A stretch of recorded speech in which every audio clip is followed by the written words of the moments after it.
नमस्कार, अपना उत्तराखंड में आप सभी का स्वागत है। मैं हूं नीलू और बुलेटिन में सबसे पहले बात राजधानी में आयोजित बोधिसत्व संवाद कार्यक्रम की करें तो देहरादून में आज बोधिसत्व संवाद कार्यक्रम का आयोजन किया गया।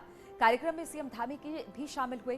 कार्यक्रम के दौरान सीएम धामी ने राज्य के विकास के लिए युवाओं, महिलाओं और सामाजिक संगठनों से संवाद कायम किया और विकास कार्यक्रमों के बारे में सुझाव मांगे। कार्यक्रम में सीएम धामी ने खेल नीति को लेकर एक सवाल के जवाब में कहा कि वो मंगलवार को कैबिनेट बैठक में नई खेल नीति लाई जाएगी। सीएम धामी ने कहा कि इस नीति के तहत खिलाड़ियों के लिए तमाम तरह की सुविधाएं दी जाएंगी। साथ ही सीएम धामी ने कहा कि राज्य को नशा मुक्त बनाया जाएगा और इसके लिए पूरे राज्य में स्पेशल सेल बनाई जाएगी। उन्होंने कहा कि नशा बड़ी समस्या बन रहा है और डीजीपी को इस बारे में दिशा निर्देश भी दिए जाएंगे। तो ये तमाम बातें आज बोधिसत्व के कार्यक्रम में मुख्यमंत्री की तरफ से कही गई।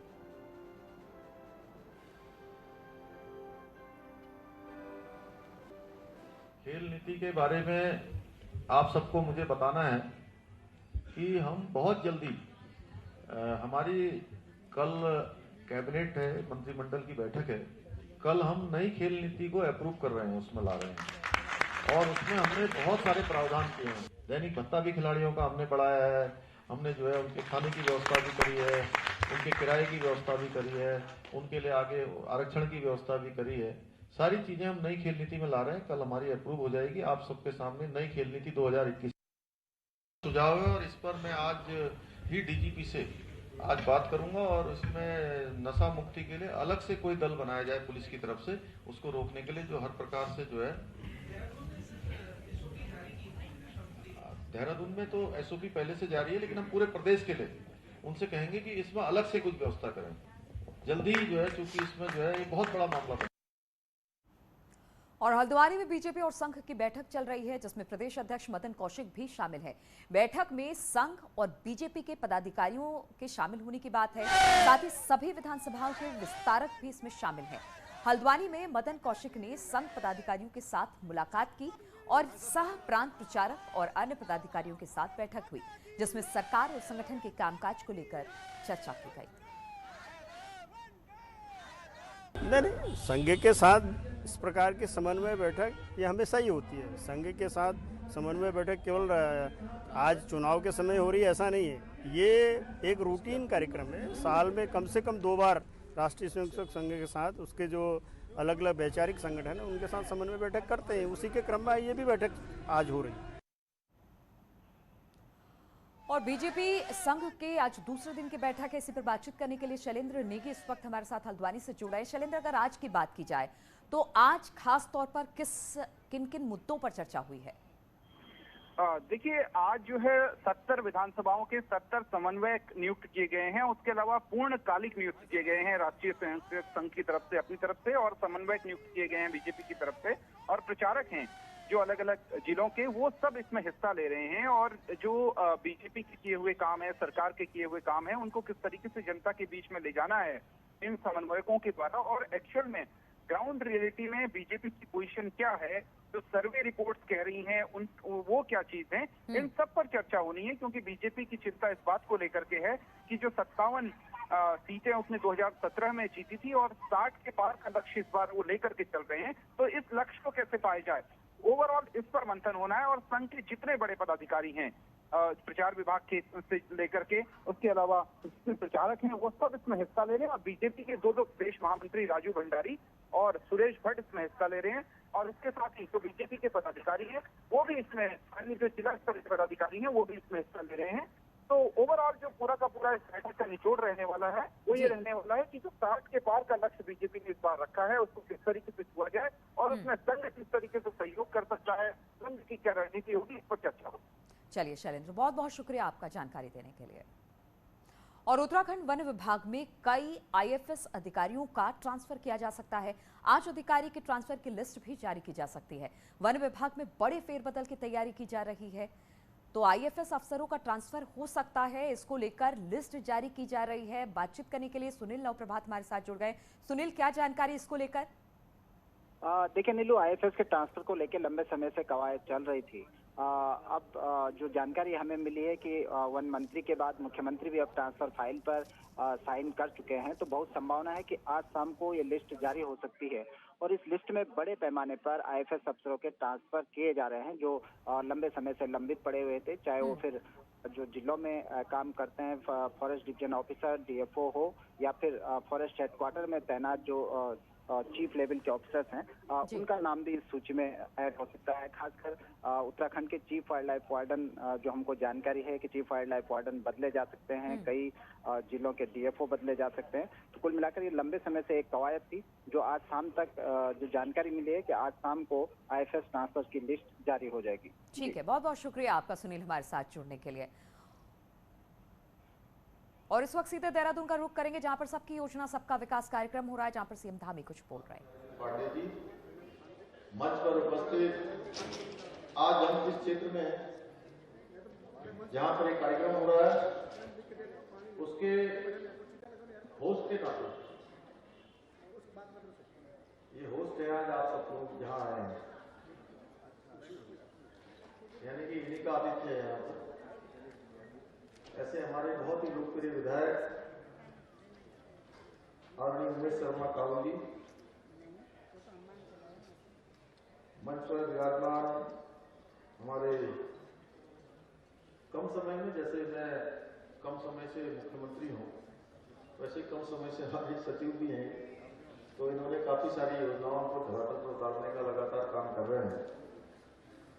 हमारे पंचायती राज सचिव नीतीश जी और मंच पर विराजमान देहरादून की जिला पंचायत अध्यक्षा चौहान जी, टिहरी की जिला पंचायत अध्यक्षा सोमा चौहान जी, पौड़ी की शांति देवी जी, उत्तरकाशी से दीपक विजयवाड़ जी और उत्तर प्रयाग से बहन अमरदेवी शाह जी, कार्यक्रम में उपस्थित सभी हमारे पंचायतों के सभी पदाधिकारी बंधु, ग्राम प्रधान बंधु, क्षेत्र पंचायत सदस्य, जिला पंचायत सदस्य, हमारे क्षेत्र पंचायत सदस्य, ग्राम प्रधान, उप प्रधान, जिला पंचायत उपाध्यक्ष, अब कोई नाम छूट तो नहीं है? अगर किसी का नाम छूट जाता है तो क्या होता है, सब बाद में बोलते हैं कि उन्होंने हमारा नाम नहीं लिया। और अब बढ़ते हैं अगली खबर की ओर। बात पूर्व सीएम त्रिवेंद्र रावत को आज फिर एक बार से किसान संगठनों की तरफ से और कांग्रेसी कार्यकर्ताओं के विरोध का जबरदस्त सामना करना पड़ा है। दरअसल त्रिवेंद्र रावत अपनी विधानसभा में स्थित डोईवाला चीनी मिल में पेराई सत्र का शुभारंभ करने के लिए पहुंचे थे। यहां पर गन्ना मूल्य बढ़ाने की मांग को लेकर किसान संगठन और कांग्रेसी कार्यकर्ताओं ने काले झंडे दिखाकर उनका विरोध किया। प्रदर्शनकारी त्रिवेंद्र रावत के काफिले के आगे बैठ गए और इस दौरान रास्ता बनाने में पुलिस को काफी मशक्कत करनी पड़ी।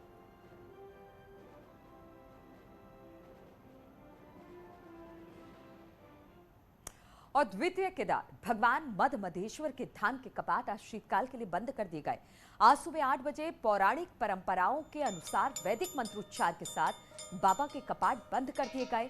कपाट बंद होने के बाद भगवान मद मधेश्वर की चल विग्रह उत्सव टोली अपने धाम से प्रथम रात्रि प्रवास के लिए गोंडार गांव के लिए रवाना हो गई, जहां रात्रि प्रवास के बाद उत्सव टोली 23 नवंबर को रात्रि प्रवास के लिए राकेश्वरी मंदिर रांसी और 24 नवंबर को गिरिया गांव पहुंचेगी। 25 नवंबर को उत्सव डोली शीतकालीन गद्दी स्थल ओंकारेश्वर मंदिर में विराजमान होगी। इस अवसर पर डोली आगमन पर स्थानीय लोगों द्वारा ओंकारेश्वर मंदिर ऊखी मठ में मेले का आयोजन किया जा रहा है। भगवान की जो विग्रह मूर्ति है आज प्रातः काल में ठीक 8:30 बजे हिमालय से प्रथम पड़ाव के लिए आज गोंडार में निवास करके द्वितीय पड़ाव रांसी राकेश्वरी माता के दिव्य मंदिर में निवास कर तीसरे दिन भगवान शिव महादेव गिरिया ग्राम में सब भक्तों को दर्शन देते हुए 25 नवंबर को ठीक मध्याह्न 1 बजे अपने मठ उषा मठ में। और राज्यपाल लेफ्टिनेंट जनरल गुरमीत सिंह 2 दिवसीय दौरे पर स्टेट प्लेन से पंतनगर एयरपोर्ट पहुंचे, जिसके बाद उनका काफिला पंतनगर कृषि विश्वविद्यालय को रवाना हो गया। राज्यपाल बीएसपीसी में प्रस्तावित बीज विधायन संयंत्र की आधारशिला रखने का सहित विभिन्न महाविद्यालयों और शोध केंद्रों का भ्रमण भी करेंगे।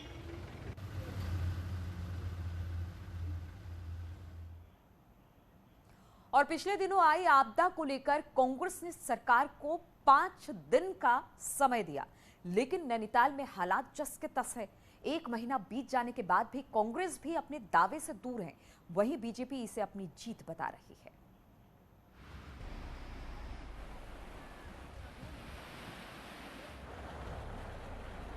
कि हम 5 दिन का समय देते हैं राज्य सरकार को। यदि नहीं करेंगे तो पहले हम उपवास करेंगे और फिर सीधे जो है प्रदर्शन और दूसरी चीजें करेंगे।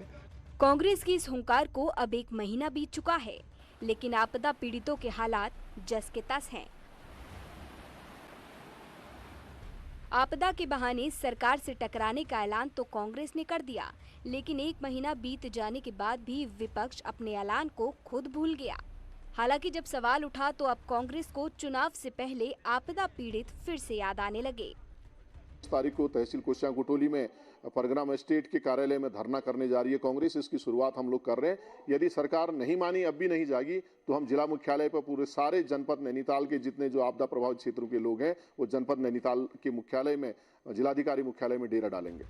आपदा के बाद सरकार से लेकर विपक्ष तक पीड़ितों को मरहम लगाने पहुंचा, लेकिन पीड़ितों को अब तक मुआवजा नहीं मिला, न ही पानी की समस्या हल हो सकी। हालांकि बीजेपी इसी बहाने कांग्रेस पर निशाना भी साध रही है। भारतीय जनता पार्टी के अलावा कोई भी ऐसा राजनीतिक दल नहीं था जो उनके हित में काम करने के लिए गया। पहले दिन से उनके सहयोग के लिए उस आपदा पीड़ित क्षेत्रों में जो पीड़ित लोग हैं उनके हित में जो काम करने चाहिए थे, उसके बजाय वो सरकार की ओर इस तरह के जो बयानबाजी उनकी हो रही थी वो कर नहीं, जबकि पहले दिन से सरकार निरंतर क्षेत्रों में काम कर रही थी। बहरहाल 2022 सामने है तो आपदा पीड़ित दोनों दलों के लिए काफी महत्वपूर्ण है, लेकिन आपदाग्रस्त इलाकों में लोग जिस तरह से दिन बिता रहे हैं उससे इन दलों को भी नुकसान झेलना पड़ सकता है। न्यूज़ 18 के लिए नैनीताल से वीरेंद्र बिष्ट की रिपोर्ट। और टिहरी जिले में ऑल वेदर प्रोजेक्ट के तहत चंबा धरासू रोड पर क्षतिग्रस्त मकानों का मुआवजा नहीं मिलने से ग्रामीण परेशान है और शासन प्रशासन पर अनदेखी का आरोप लगा रहे हैं। ग्रामीणों का कहना है कि ऑल वेदर प्रोजेक्ट के तहत सड़क चौड़ीकरण के चलते चिन्हित मकानों के प्रतिकर का भुगतान कर दिया गया, लेकिन जिन मकानों में दरारें आ रही हैं और जो डिसमेंटल की हालत में है उनका भुगतान अभी तक नहीं किया गया है। वहीं मामले में एडीएम का कहना है कि ऐसे मकानों की रिपोर्ट तैयार कर ली गई है और शासन को भेज दी गई है। और रुकेंगे यहाँ पर छोटे से ब्रेक के लिए, फौरन हाजिर होते हैं।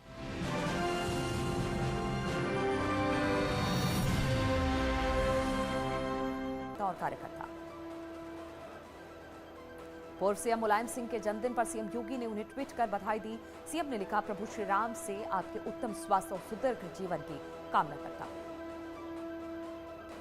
सीएम धामी बोधिसत्व कार्यक्रम में करेंगे ऑनलाइन संवाद। युवाओं, महिलाओं और सामाजिक संस्थाओं से लेंगे सुझाव। करीब 5000 लोग कार्यक्रम में होंगे मौजूद। आज लखनऊ में किसानों की महापंचायत। राकेश टिकैत समेत संयुक्त किसान मोर्चे के कई नेता करेंगे महापंचायत। एमएसपी गारंटी की हो सकती है मांग। किसान मोर्चे में प्रधानमंत्री मोदी को चिट्ठी। एमएसपी पर गारंटी समेत 6 मांगे रखी। 700 किसानों को मुआवजा देने की भी मांग। कृषि कानूनों की वापसी के ऐलान के बाद बाराबंकी से ओवैसी ने भरी हुंकार। कहा, सरकार सीए एनआरसी कानून ले वापस, नहीं तो बाराबंकी को बना देंगे शाहीन बाग। पठानकोट में आर्मी कैंप के गेट पर फेंका ग्रेनेड। त्रिवेणी गेट पर ग्रेनेड फेंककर फरार हुए बाइक सवार। दिल्ली में बढ़ते प्रदूषण को देखते हुए ट्रकों का प्रवेश 26 नवंबर तक प्रतिबंधित रहेगा। दिल्ली सरकार के सभी दफ्तर और कॉरपोरेशन के अधिकारी और कर्मचारी वर्क फ्रॉम होम करेंगे। हरदोई में जमीन के विवाद में दबंगों पर मारपीट का आरोप। एक ही परिवार के 6 लोगों को पीटा। एटा में चोरी के आरोप में एक युवक की पिटाई का वीडियो आया सामने। बाजार में खरीदारी करने आई महिला के बच्चे के गले में पड़ा सोने का लॉकेट युवक छीनने की कोशिश कर रहा था।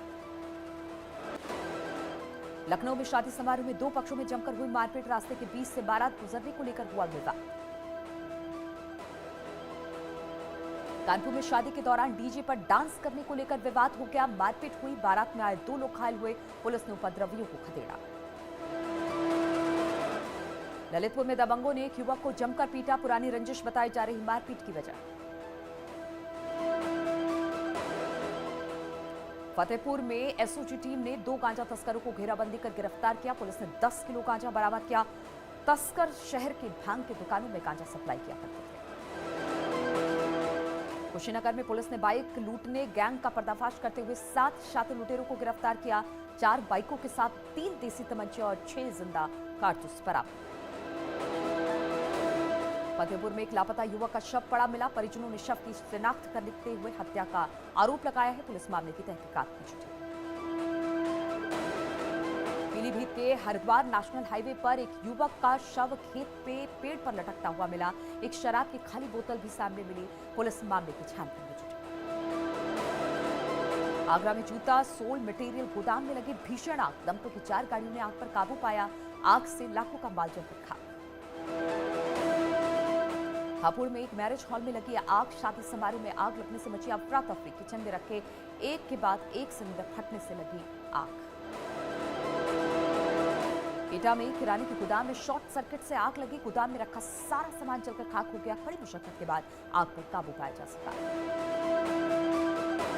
मेरठ में ऑपरेशन कबाड़ी के तहत पुलिस ने गैंगस्टर हाजी इकबाल के 10 करोड़ रुपए की संपत्ति कुर्क की है। गैंगस्टर एक्ट के तहत की गई कार्रवाई। प्रशासन ने रविवार को मुख्तार अंसारी के खिलाफ बड़ी कार्रवाई करते हुए 3 करोड़ की संपत्ति कुर्क की। लखनऊ में पेट्रोल के मुख्तार के पेट्रोल पंप को भी कुर्क किया गया। दिल्ली में संत ईश्वर सम्मान 2021 कार्यक्रम को संबोधित करते हुए आरएसएस प्रमुख मोहन भागवत ने कहा, इन दिनों हम जय श्री राम का नारा बहुत जोश में लगाते हैं। इसमें कुछ भी बुरा नहीं है। देहरादून में हरीश रावत और त्रिवेंद्र रावत की मुलाकात। डिफेंस कॉलोनी में दोनों पूर्व मुख्यमंत्रियों की मुलाकात। एक दूसरे का जाना हालचाल। 2022 की जीत के लिए बीजेपी ने बनाया दिसंबर प्लान। गढ़वाल, कुमाऊं और देहरादून में होंगे 3 बड़े कार्यक्रम। प्रधानमंत्री मोदी, अमित शाह और जेपी नड्डा को बुलाने की तैयारी।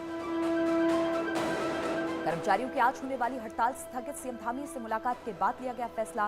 5 मांगों पर सीएम ने जताई सहमति। बाकी मांगों पर आज होगी बैठक। महोबा में ट्रेन की चपेट में आकर एक शख्स की मौत। पुलिस ने शव को कब्जे में लेकर पोस्टमार्टम के लिए भेजा।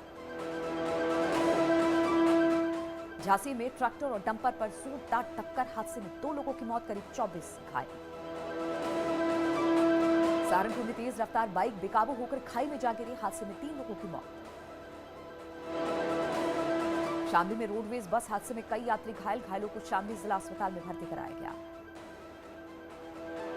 पीलीभीत में मासूम से रेप के बाद हत्या का खुलासा। पुलिस ने मैसेज के आधार पर आरोपी को किया गिरफ्तार। 13 तारीख को हुई थी मासूम की मौत। मिर्जापुर में पैसों के विवाद में बड़े भाई ने की छोटे भाई की हत्या। पुलिस ने आरोपी भाई को गिरफ्तार किया। मथुरा में पारिवारिक कलह के चलते एक महिला ने तेजाब खाकर की आत्महत्या की कोशिश। गंभीर हालत में महिला अस्पताल में भर्ती। मुजफ्फरनगर में पुलिस और गौ तस्करों में मुठभेड़। पुलिस की गोली लगने से एक गौ तस्कर घायल। 3 तस्कर मौके पर फायदा उठाकर भागने में कामयाब रहे।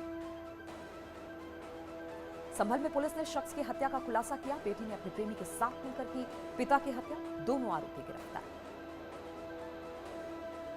बस्ती पुलिस टीम को बड़ी सफलता हाथ लगी है। अभियान चलाकर अंतर राज्य गैंगस्टर लुटेरों को किया गिरफ्तार। कब्जे से जिंदा कारतूस समेत कई सामान बरामद किए गए। पति रोहन प्रीत संग पेरिस में वेकेशन एंजॉय।